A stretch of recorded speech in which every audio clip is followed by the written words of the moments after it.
الحمد للہ والصلاة والسلام علی رسول اللہ اما بعد باب ما قیل فی لواء النبی صلی اللہ علیہ وسلم۔ یہ باب ہے نبی کریم صلی اللہ علیہ وسلم کے جھنڈے کے بارے میں جو کہا گیا۔ امام بخاری کہتے ہیں ہمیں بیان کیا سعید بن ابی مریم نے، وہ کہتے ہیں ہمیں بیان کیا لیث نے، وہ کہتے ہیں مجھے خبر دی عقیل نے ابن شہاب سے و ثعلبہ بن ابی مالک القرظی سے ان قیس بن سعد الانصاری رضی اللہ عنہ وکان صاحب لواء النبی صلی اللہ علیہ وسلم، بے شک قیس بن سعد الانصاری وہ اللہ کے نبی صلی اللہ علیہ وسلم کے علمبردار تھے۔ اراد الحج فرجل، انہوں نے حج کا ارادہ کیا اور کنگھی کی۔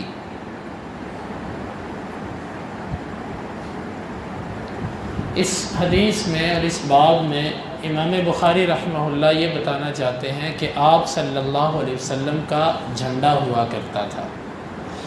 بعض اہل علم نے لواء، رأیہ اور علم، یہ تین کلمات جھنڈے کے لیے استعمال ہوتے ہیں۔ عربی زبان میں جھنڈے کو لواء بھی کہتے ہیں، رأیہ بھی کہتے ہیں، علم بھی کہتے ہیں۔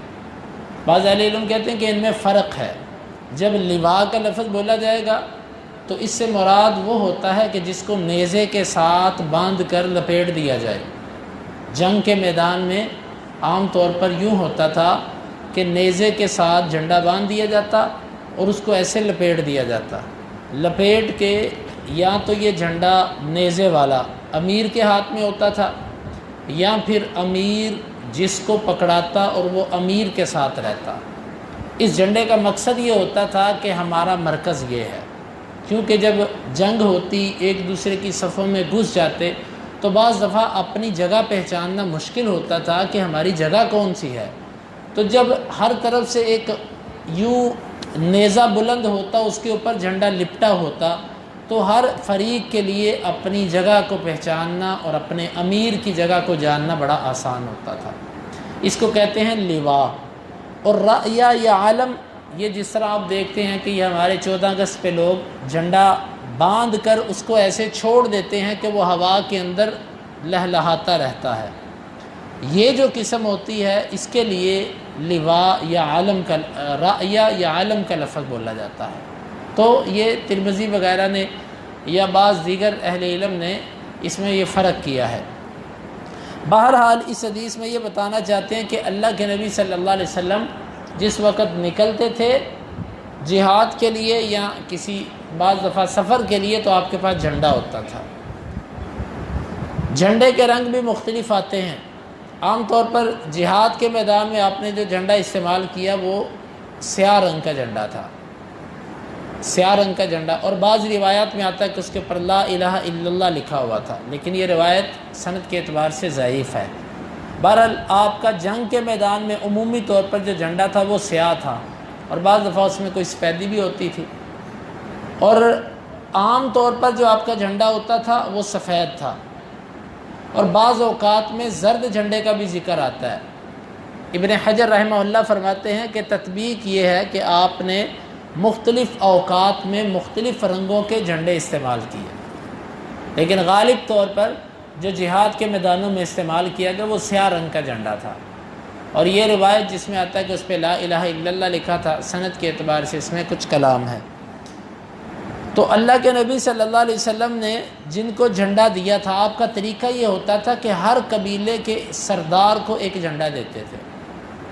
ہر قبیلہ ہوتا تھا، قبیلے کے جتنے لوگ جہاد کے لیے نکلتے ان میں سے ایک کو بڑا منتخب کرتے اور اس کو کہتے کہ تم اپنے قبیلے کے لوگوں نے یہاں پر جمع ہونا ہے۔ اس میں ایک عظیم حکمت تھی کہ قوموں کے، قبیلوں کے مزاج آپس میں بعض دفعہ نہیں ملتے، تو آپ کی یہ حکمت ہوتی تھی کہ ہر مزاج کے قبیلے کا، ہر قبیلے کا امیر علیحدہ منتخب کرتے تھے تاکہ ان کی اپنی ایک جو ہے وہ اجتماعیت ہو، دوسروں کے ساتھ گھلنے ملنے کا معاملہ نہ آئے۔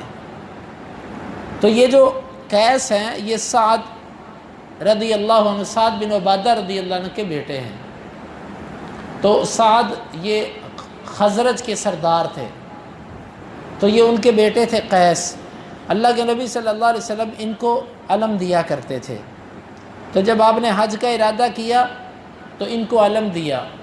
تو جس وقت انہوں نے اپنے غلام سے کہا کہ میرے سر پہ کنگھی کرو، ابھی ایک جانب اس نے کنگھی کی تھی، دوسری جانب پر کنگھی نہیں کی تھی، ادھر سے اللہ کے نبی صلی اللہ علیہ وسلم نکل پڑے، تلبیہ کہہ دیا گیا، جانوروں کو قلادے پہنا دیے گئے، جو حج کے لیے لے جانے والے جانوروں کے گلوں میں رسی باندھی جاتی تھی، یہ علامت ہوتی تھی کہ یہ حج کے لیے جا رہے ہیں، اس کو کہتے تھے قلادہ۔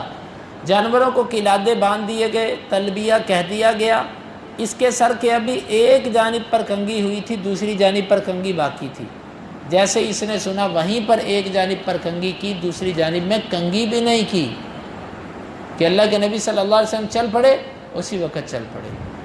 یہ تھا صحابہ کرام کا اللہ کے نبی صلی اللہ علیہ وسلم کے ساتھ محبت اور عقیدت کا رشتہ، اور سنت کی اتباع اتنی زیادہ تھی، اتنا بھی نہیں سوچا کہ ایک جانب کنگھی ہو گئی ہے، دوسری جانب پہ لوگ کیا کہیں گے، بس نبی نکل پڑے، نبی کا حکم ہے، اسی وقت دوسری جانب کو چھوڑ دیا۔ تو اس میں امام بخاری یہ ثابت کرنا چاہتے ہیں کہ جھنڈا ان کے پاس ہوتا تھا۔ امام بخاری کہتے ہیں کہ ہمیں بیان کیا محمد بن العلاء نے، وہ کہتے ہیں ہمیں بیان کیا ابو اسامہ نے ہشام بن عروہ سے، وہ اپنے والد عروہ سے، وہ نافع بن جبیر سے، وہ کہتے ہیں میں نے عباس رضی اللہ عنہ کو سنا یقول للزبیر، وہ زبیر سے کہہ رہے تھے ہا ہنا امرک النبی صلی اللہ علیہ وسلم ان ترکز الرایۃ، تجھے اللہ کے نبی صلی اللہ علیہ وسلم نے یہاں پر جھنڈا گاڑنے کا حکم دیا۔ اس کے مختلف طریقے ہوتے تھے، بعض دفعہ جھنڈا یوں سر کے اوپر اٹھایا جاتا تھا ایسے، اور بعض دفعہ جو عام آسان طریقہ ہوتا ہے، اور بعض دفعہ یوں زمین پر گاڑ دیا جاتا تھا۔ تو یہاں پر عباس کہتے ہیں زبیر کو، زبیر بن عوام رضی اللہ عنہ کو، کہ تجھے اللہ کے نبی صلی اللہ علیہ وسلم نے یہاں پر جھنڈا گاڑنے کا حکم دیا، یعنی زمین پر۔ تو یہ مختلف اوقات ہوتے تھے۔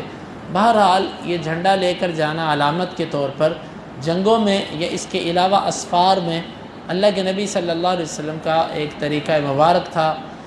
اللہ رب العالمین سے دعا ہے اللہ تعالی ہمیں ان احادیث کو سمجھنے کی اور ان کے تقاضوں کو پورا کرنے کی توفیق عطا فرمائے۔ اور اسی طرح اس میں وہ حدیث بھی ذکر کی ہے جو علی رضی اللہ عنہ کی آپ نے سن لی، کہ آپ نے فرمایا تھا میں کل جھنڈا ایسے بندے کو دوں گا جو اللہ اور اس کے رسول سے محبت کرتا ہے اور اللہ اور اس کا رسول اس سے محبت کرتے ہیں۔ تو آپ نے وہ جھنڈا علی المرتضیٰ رضی اللہ عنہ کو دیا۔ اللہ تعالی ہمیں سمجھنے کی اور عمل کی توفیق عطا فرمائے۔